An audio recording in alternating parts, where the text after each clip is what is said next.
A dieta é contexto, né? Então, para uma pessoa que é saudável, pessoa que não tem risco de saúde, o cara que está na academia, a gente consegue encaixar um docinho até todos os dias. Mas essa questão, o que caberia, assim, Lincoln, dentro de um contexto, digamos assim, saudável para um sujeito que está querendo fazer uma dieta, tem que ser só limpa, limpa no sentido de comer apenas alimentos nutricionalmente equilibrados, ou pode, em determinado momento, comer uma coxinha, comer uma fritura, comer uma picanha com um pouco de gordura dentro, porque no podcast passado do Alex, a gente falou sobre vias metabólicas, que dentro daquele contexto dos livros lá é tudo bacana e explicado. Na parte clínica, com seus pacientes, você tem lá, por exemplo, um paciente com diabetes tipo 2, um paciente com hipercolesterolemia, um paciente com marcadores que favorecem um desfecho negativo para um infarto do miocárdio, sei lá. Para esse cara, o que cabe? Cabe o cara fazer uma refeição livre, comendo alguma coisa fora comendo uma refeição aberta, assim? Para o cara da academia, cabe uma refeição livre? Como é que encaixa isso no ponto de vista do dia a dia das pessoas? A dieta é contexto, né? Então, para uma pessoa que é saudável, pessoa que não tem risco de saúde, o cara que está na academia, a gente consegue encaixar um docinho até todos os dias. Eu não gosto dessa estratégia por questão do paladar. Acaba atrapalhando, tá, visivelmente a relação da pessoa com a comida. Tem gente que gosta de colocar, por exemplo, um doce no pós-treino, metabolicamente falando, não tem problema nenhum. Entendi. Mas isso é importante. Metabolicamente falando, isso. Não vai arregaçar o organismo da pessoa. Não vai ter diferença, cara, porque quando você faz o seu exercício físico, você fez lá, principalmente exercício resistido, musculação, crossfit, até um jiu-jitsu, dependendo da força que você faz, você tem ali, fez o exercício físico, e o teu músculo, depois desse exercício físico, ele está com uma sensibilidade à insulina muito boa. Tá? Isso quer dizer o quê? Para você colocar a glicose dentro da célula, você precisaria de insulina. Mas o exercício físico, tá, sem a necessidade da insulina, já faz com que o GLUT4 suba da membrana e absorva essa glicose. Perfeito. Então fica independente, né? Para a galera entender, para a gente fazer a absorção dessa glicose, a insulina aumenta, ela sinaliza lá na célula para o GLUT4 subir, esse GLUT4, que é um transportador, sobe na membrana e a glicose entra para a célula. Essa é uma sinalização. O exercício físico faz essa sinalização do GLUT4 independente da insulina, cara. Então isso é maravilhoso. O seu corpo, após um treino, ele está muito receptivo ao carboidrato. Você não depletou, mas você acabou tirando bastante glicogênio da musculatura, então tem uma necessidade de repor aquele glicogênio. Se você vai comer 100 gramas de arroz ou sei lá, 30 gramas de doce de leite, sendo a quantidade de carboidrato similar, não vai fazer muita diferença. Vai fazer diferença na questão da digestão e a questão do paladar. Mas para a entrada de glicose na célula vai ser praticamente a mesma coisa. O que você percebe na galera que você tentou colocar ali um doce? Imagino que você deva colocar naquelas pessoas que realmente têm, por questão psicológica, gostam muito e necessitam, mas a pessoa que não faz questão, você prefere não mexer nisso justamente porque Exato. Pode desacostumar o paladar dela. Exatamente. Você acaba... Porque a dieta vai ter momentos, né, vão ter dias ali que não vai ser fácil de fazer. E se você primeiro tem esse doce fácil em casa, já fica um facilitador para você burlar todo o processo. E a questão de você também começar a errar um pouco a mais na dieta. Então, é 30 gramas. tem 35 aqui. Já comi 35, tem 37. Então o cara começa a fazer essas compensações e no final de um período, às vezes está fazendo ali por 2, 3 semanas, o desejo de doce dele começa a aumentar. Porque quanto mais doce você come, mais doce você quer comer. É uma adaptação que a gente tem. Se você é uma pessoa que não gosta muito de doce. Se eu te der uma colher de leite condensado, por exemplo, você vai achar uma coisa muito doce. Você vai até fazer careta. Eu, por exemplo, posso tomar uma lata de leite condensado que não vai fazer nada, porque eu tenho essa adaptação. Eu tenho esse autocontrole, eu não tenho doce em casa, justamente porque eu tenho um apreço muito grande pelo doce. Então, para a maioria das pessoas, assim como eu, que sou fisicamente ativo, que treino todos os dias, que faço dieta tudo certinho, cara, eu já controlo isso. Imagina para um paciente meu que está vindo aprendendo a ter educação alimentar, se eu vou empurrar o doce nele como sendo uma obrigação do dia. A minha abordagem é diferente. É o seguinte, você está com vontade de comer doce? A gente vai fazer o seguinte, você não vai comer o seu doce agora, dependendo da pessoa, tá? Se a pessoa está num processo de reeducação ali. Porque se ela está no início de uma dieta, ela vai querer doce o tempo todo, porque ela está, entendeu? É uma coisa muito nova. Agora, se é o cara que está há um tempo fazendo dieta, eu vou falar para ele, olha, se você está com vontade de comer doce, vai lá e come aquele doce. Se é uma pessoa que está iniciando, eu falo para ele não comer. Eu falo, cara, primeiro mata a sua sede, primeiro certifique-se que você não está com fome, e depois disso você procura comer alguma coisa, né? Um doce, alguma coisa. Mas eu sempre falo, se você está com vontade de comer um bolo de chocolate, muita vontade de comer um bolo de chocolate, com um apelo emocional muito grande, não come o bolo de chocolate. Come um bolo de laranja com cobertura de chocolate, mas não come especificamente aquilo para você não criar uma ligação emocional com aquela comida.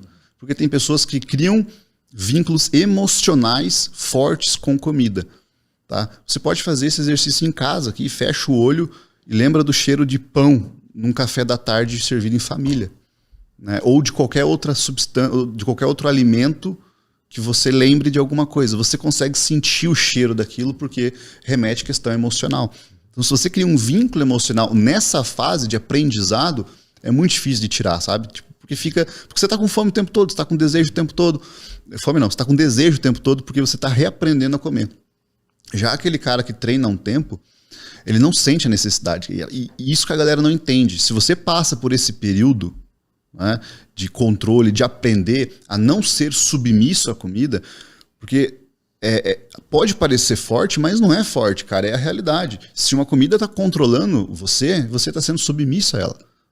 Se você chega e não consegue se controlar, você não quer comer, mas você vai lá e come, você está submisso a ela. Então o nosso objetivo é, eu mando nessa comida, eu não vou comer porque eu não quero comer. Estou com vontade, mas eu não quero comer. Para criar esse aprendizado. Com o passar do tempo, as pessoas começam a perceber que essas vontades diminuem. Uhum. Quantas histórias que a gente vai ver de pessoas, por exemplo, que comiam muito doce, agora com chocolate 70% está tranquilo. E o nutricionista, ele lança a mão de algumas estratégias, como, por exemplo, aumentar... Como é que vocês fazem? Aumentar alimentos sacetógenos para tentar diminuir a fome da pessoa ou a percepção de fome da pessoa. Existe esse olhar no paciente e a manipulação dos macros, botar mais proteína mais sacetógena, como é que funciona isso? Tá. Só complementando ali, que estava falando sobre o doce no pós-treino, o porquê que eu não gosto de colocar ele como rotina para a maioria das pessoas. E a galera tem que entender assim, depende muito de quem eu estou tratando. Eu sempre deixo isso muito claro. Se a pessoa vem de um transtorno alimentar, se a pessoa vem com um problema de ansiedade, se a pessoa vem com uma coisa mais séria, é porque assim, você trabalhou em consultório. Quando você tem contato com o que realmente é problema alimentar, transtorno alimentar, você acaba criando uma casca uma casca dura, né, com certos comportamentos que são compensatórios. Tipo, a pessoa está fazendo aquilo escolhendo, ela está... É por isso que eu falo que é dieta sem frescura. A gente não vai colocar frescuras na dieta. Só que quando a gente está falando com pessoas que têm transtornos alimentares, pessoas que estão com problema emocional, aí é uma situação diferente. O cara que está comendo pão com mortadela, por exemplo, eu não vou colocar para ele um pão com ovo se o cara não gosta de ovo. A gente vai tentar encontrar alimentos para fazer uma escada de diminuição do paladar e amizade com a comida realmente. Até esses dias eu falei da questão do peito de peru. Cara, peito de peru não é um alimento saudável. Entendeu? Se você olha a composição do jeito que é feito, mas comparado com uma mortadela que tem aquelas rodelas de gordura, o peito de peru já é um início, cara. Entendeu? Então você vai pro peito de peru, daqui a pouco você pode colocar um frango, você vai fazendo essa escadinha até o cara chegar num determinado momento. Entende? Então tem tudo isso. No exercício físico, eu não gosto de colocar o doce como algo obrigatório, tipo pão com doce de leite, pão, porque acaba criando um vínculo também da comida com o exercício. O cara vai treinar para comer o doce, cara. Isso é muito comum. Tipo, o cara não quer treinar, ele não tá preocupado, mas ele vai treinar para comer o doce. Só que o treino que ele está fazendo não é lá essas coisas. Ele está cumprindo a tabela para se manter comendo doce. Nesse caso, eu gosto de colocar, por exemplo, depois do almoço. Tá? Ou depois do jantar. Principalmente depois do almoço é mais interessante. Porque depois do almoço entra na questão que você me perguntou sobre volume de comida. Isso. Quando você coloca mais proteína na dieta, quando você coloca mais fibras, né, tem um carboidrato ali de uma boa qualidade, você tem um controle glicêmico melhor. Aí você consegue encaixar o doce.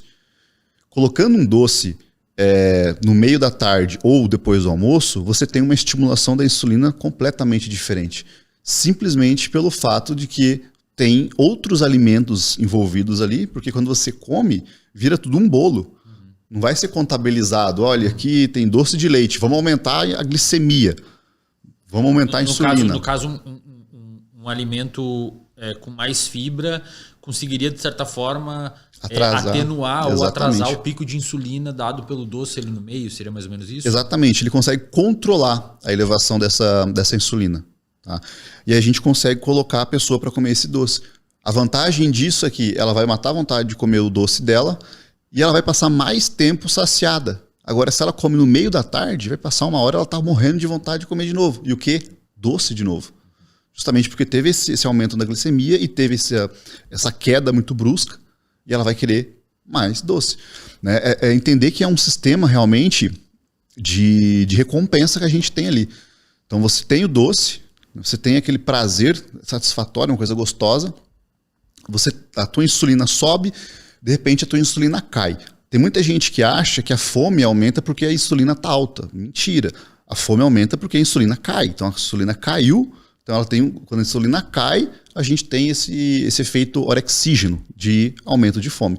Glucagon e insulina, um contra o outro ali. Então, baixou a insulina, a fome vai vir. Entendeu? Se você não come, o cortisol está aumentando. Cortisol e dopamina estão ali. Entendeu? Por quê? Porque é uma motivação para comer alguma coisa.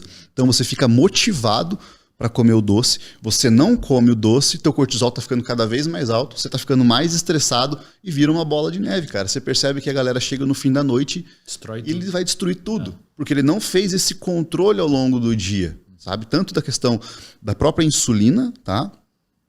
Quanto da divisão dos alimentos. E a pessoa às vezes também acorda no outro dia já sem fome, não toma um café direito, aí atrasa a ingestão calórica e fica mais pro final da noite e acaba comendo ainda mais porque não comeu o dia todo, né? Mas deixa eu te perguntar uma coisa, cara, nesse sentido, eu vi ali que você falou do doce, eu não gosto de doce, né? Inclusive, quando a gente for fazer o meu cardápio, eu relatei lá pra você, eu não faço questão de doce. Aquele iogurte natural com whey que você colocou lá já pra mim, às vezes dependendo do whey que eu coloco ainda já fica no limite do doce. Não conseguiria, a gente tentou mel ali, não é um negócio que me dá uma percepção de fadiga muito ruim, assim, fico muito cansado. E outra, eu não gosto de exatamente por isso, assim, eu não gosto de brincar com o meu paladar, sabe? Ficar, não, cara, dá uma sujada aí. Muita gente me manda assim no Instagram, velho.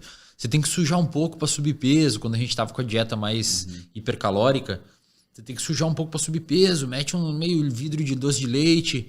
Cara, eu não curto, porque a percepção de sabor dos outros pratos fica bagunçada. Não é simples depois você comer uma batata doce ou um arroz ou uma batata inglesa depois de ficar comendo toda hora doce, né?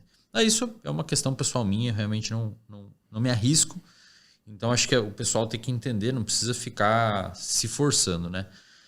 Agora uma coisa que me gera curiosidade, eu por muito tempo atendi muito bodybuilder, que é um nicho bem particular dentro da nutrição, né? O pessoal acho que respeita outras regras ali por questões de hormônio, a pessoa está muito mais num contexto anabólico e etc.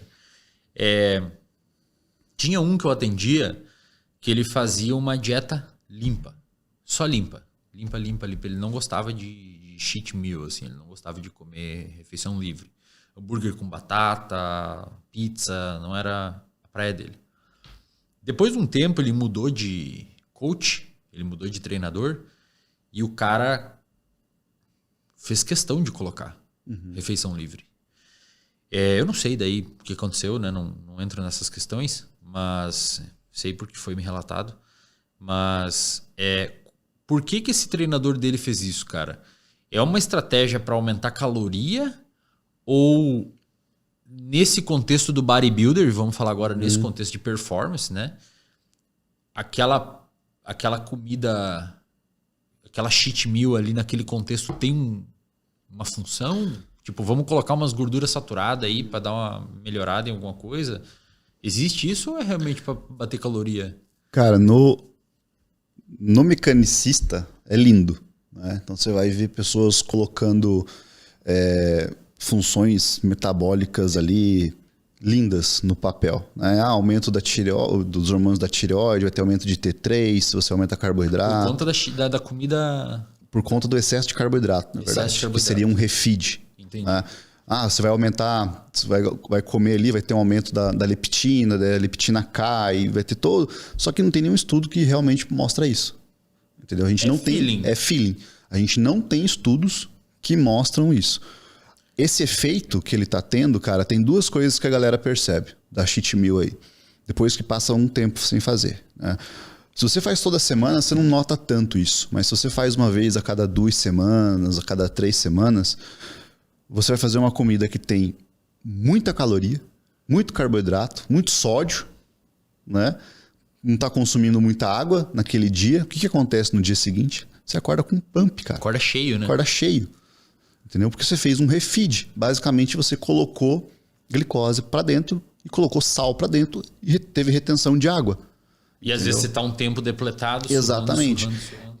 Essa cheat meal ela tem um efeito social muito mais importante do que um efeito metabólico em si. A gente consegue fazer com uma refeição, fazendo um refeed, aumentando a quantidade de calorias, né? Como eu estou fazendo com você quando você vai correr. Eu estou fazendo como se fosse um refeed. Eu aumento as calorias nesses dias, mas, cara, você nem percebe, porque eu estou aumentando caloria líquida, eu estou colocando outros alimentos ali que você faz. Esse refeed a gente pode fazer por um dia, você pode fazer por 2, 3 dias, até uma semana fazendo esse refeed. A questão de sujar, a refeição livre, como eu falei, ela tem um efeito social, e assim, ela só vai funcionar no contexto cultural, cara. Não tem... Você pode falar o que você quiser, cara. Não tem justificativa nenhuma de você encher o cara de Doritos e né, comida hiper palatável para isso. É uma maneira que eles encontraram que facilita o processo. Então, o cara adesão dietética. Exatamente.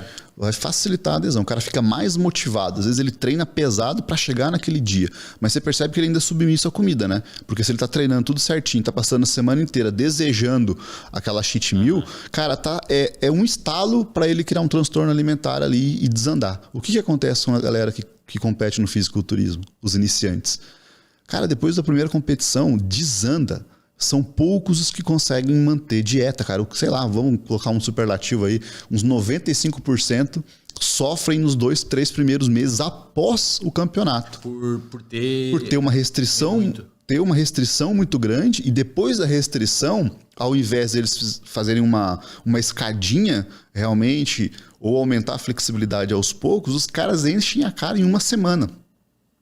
Altera todo o paladar. O teu centro de recompensa está todo diferenciado. Você tem um down regulation lá nos D2, dos receptores dopaminérgicos, que quanto mais vai ser melhor. Então você nunca está satisfeito.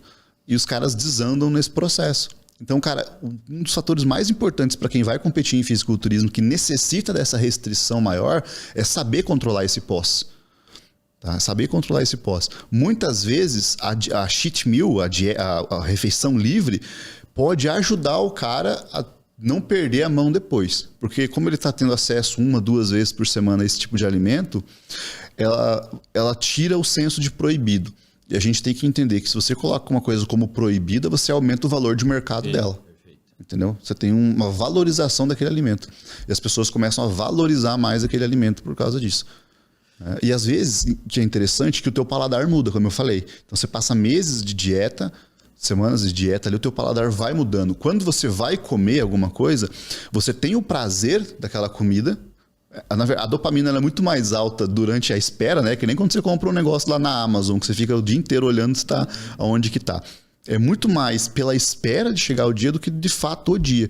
Porque quando ele for comer aquilo, tá gostoso, mas não tá tão gostoso quanto ele achava que estaria. O Correia, o Eduardo Correia, que para quem não sabe, talvez seja o maior atleta da história hoje do Brasil, do bodybuilder, Chamo ele até de like a machine, né? O cara, nas preparações dele é uma escadinha, assim, não tem volta. O cara só vai subindo. Ele comentou, acho que na última preparação que ele fez pro Olímpia, ele ficou 8 meses em dieta. E ele não gosta de fazer livre, cara. Ele falou que não curte fazer porque atrapalha o paladar. Ele falou, pô, mas daí tu come um hambúrguer e uma batata ali e acabou, e aí tu tem vontade de comer mais, então eu prefiro nem comer. Então, assim, esse era o meu ponto, assim, de entendimento. Do ponto de vista metabólico, existem apenas especulações que a cheat meal ajudaria de alguma forma a melhora metabólica. São apenas especulações. Cientificamente falando de dados, é o que a gente... são especulações, mas a gente nota. Mas na prática, a gente nota. Dá pra ver, exatamente. Mas eu não posso afirmar para você que é aumento de T3 que está fazendo... Que a função da tireoide vai melhorar. Que a função da tireoide está melhor. Mesmo que tenha um mecanismo bonitinho desenhado e que seja muito bem difundido, eu não posso afirmar para você que é isso. Qual que é o mecanismo que a galera fala? Aumenta iodo? É o efeito da leptina no organismo. Cara, a leptina assim, é o hormônio central de todo o processo de emagrecimento. Então, hoje, eles estudam a leptina. A leptina é o hormônio que dá saciedade. A leptina ela é produzida lá na célula adiposa, no teu tecido de gordura. E olha que louco. Quanto mais gordura você tem, mais leptina você produz. Teoricamente, exatamente. Balancear, né? Só que o nosso organismo, como ele é um organismo criado na escassez, ele tem um processo de resistência à leptina. Então, da mesma forma que a gente tem a resistência à insulina, a gente tem a resistência à leptina. Então, lá no seu hipotálamo, a leptina está mandando sinal no oxígeno, só que, desculpa a palavra, foda-se pro organismo, entendeu? Não tá recebendo essa recepção, não está tendo essa recepção desses sinais. Então, você continua com a saciedade meio que inibida, continua tendo grelina alta ali, e muitas vezes é muito interessante, cara, que assim, tem estudos mostrando que mesmo a grelina não estando alta, quando a pessoa está acima do peso, mesmo a grelina não estando alta, que a grelina é o hormônio da fome, né? O pessoal não sabe. A galera tem fome. A galera sente fome com a grelina baixa. E a gente vai notar, por exemplo, se você pega estudos de pessoas que tinham obesidade e que perderam muito peso, fizeram bariátrica, por exemplo, reduziram bastante o volume de gordura ao longo de 12 meses, de 18 meses, você vai ver que a grelina está baixa e a fome está alta. Você vai ver você vai ver ainda que tem uma resistência à leptina. Então, a parte mecanicista é essa. O problema é encontrar a grande função. Eles já testaram fazer a injeção de leptina, né? Colocar no hipotálamo, facilitar as vias para esse hipotálamo, para leptina no hipotálamo, tirar essa resistência. Mas primeiro que é extremamente caro fazer isso. Uma agulhazinha, uma seringa seria tipo $2.000 na época que eu vi, uma coisa extremamente cara. E não seria viável e mesmo assim os efeitos não eram tão positivos. Mas ela no emagrecimento, a leptina é o hormônio que, cara, é o hormônio central de tudo. No laboratório, uma das modelos animais que a gente tem de obesidade, quando vai estudar obesidade em camundongo, tem os modelos dietéticos, que você dá Western Diet, por exemplo, com xarope de milho rico em frutose, que tem no refrigerante e gordura saturada na ração. Tem a dieta de cafeteria, que aliás, eu tinha um colega que fez dieta de cafeteria. Ele comprava mesmo bolacha, biscoito e leite, misturava tudo e fazia umas rações para os animais. E tinha um outro modelo geneticamente induzido de obesidade que era nocaute para receptor de leptina. Então o bicho não tinha saciedade nunca, tá ligado? O dia inteiro e virava um negócio gigantesco. Exatamente. Então, de fato, até a pesquisa pré-clínica tá de olho nisso, né? Aí essa função que teria essa refeição livre, essa cheat meal, esse refeed, teria uma ação na insulina e todos os seus efeitos, né? Tireoide, fazendo com que a tireoide trabalhasse mais, maior produção do T3. Então, no outro dia, a ideia é que você teria uma vantagem metabólica no outro dia. No outro dia, você acordaria mais seco, o teu metabolismo estaria mais acelerado. Entendi. Qual que é a grande sacada também? É que assim, se você come mais, o teu metabolismo acelera. A galera acha que comeu mais, o metabolismo desacelera. Não. Você está comendo mais, o teu metabolismo acelera. Só que a quantia que ele acelera é pouca em comparação à quantia de comida que você está ingerindo. Então tem essa questão também. Um efeito agudo de um processo de aceleração do metabolismo durante 1 ou 2 refeições e que no outro dia teu metabolismo em tese estaria um pouco mais rápido, mas seria por quê? Por algumas horas. Então não existe muito bem essa entendeu? o que a gente percebe realmente de desfecho é eu aumentar os teus carboidratos, aumentar o teu sódio e você sentir muito mais motivação para treinar. Você sentindo muito mais motivação para treinar, o seu gasto energético sobe.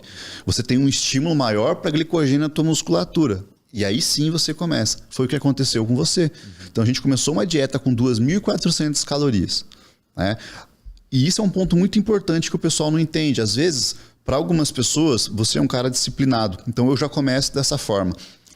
Para algumas pessoas, eu preciso dar um resultado um pouco mais rápido, porque a motivação dela vai vir dos resultados. Ela não vai conseguir se motivar a comer brócolis, ela vai se motivar se olhando no espelho. Entendi. Entendeu? Mas como você é um cara que já é mais calejado nesse processo, entendia como ia funcionar, eu comecei com a dieta de adaptação. O que é a dieta de adaptação? A gente vai começar com 2.400 calorias e eu quero ver o que teu corpo vai responder. Cara, o que aconteceu? Nada.